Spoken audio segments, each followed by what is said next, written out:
Le grand défi Pierre Lavoie est en route. Ils sont maintenant même rendus à Lens-Saint-Jean où j'y retrouve Pierre Lavoie. Bonsoir Pierre. Allô, Pierre. Bon, Comment ça va bien. Là. Ça a bien été la première étape jusqu'à Lens-Saint-Jean? Oh.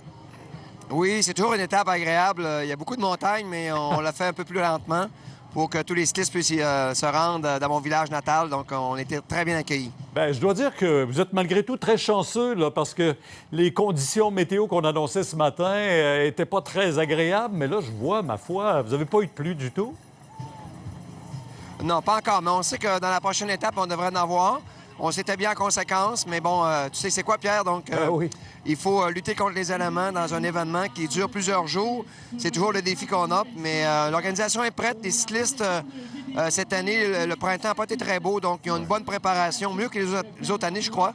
Donc, on le verra tout à l'heure. La pluie va débuter dans quelques minutes, mais c'est pas les orages, c'est de la pluie constante. Là, mais je pense qu'on devrait aller très loin avec ça. Très honnêtement, je voulais demander à Pierre Lavoie comment on se motive. Parce que les années passent, on prend un peu d'âge, soyons honnêtes. Comment on se motive pour repartir pour une grande aventure comme celle-là?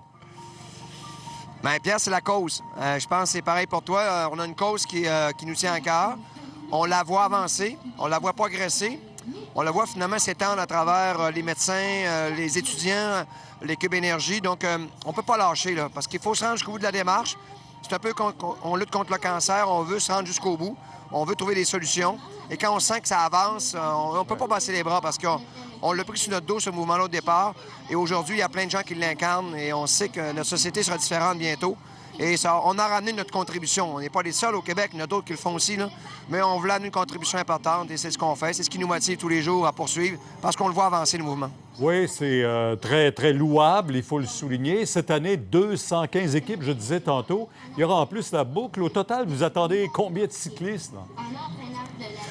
À la boucle, nous devrions être près de 6 000 à Drummondville. On est très contents parce que je ne m'attendais pas à avoir une croissance cette année vu que le Vélodrome est un peu en baisse depuis 3 ans. Nous, on est toujours plein aux 1000 km. Et la boucle, c'est notre indicateur pour voir est-ce qu'il s'ajoute d'autres personnes. Donc moi, je suis très content parce que cette année, on a dépassé les montants. On a annoncé tout à l'heure 2 300 000, donc c'est 200 000 de plus que l'an passé. Ça devrait se terminer autour de 2,5 millions pour les écoles primaires.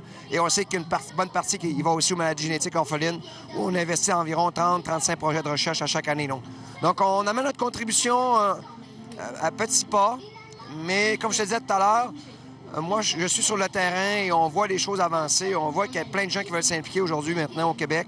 Puis ça fait du bien. Pierre, en tout cas, c'est toujours très stimulant de vous voir aller. Là, on est jeudi, il reste vendredi, samedi, dimanche. Lâchez pas. On est avec vous.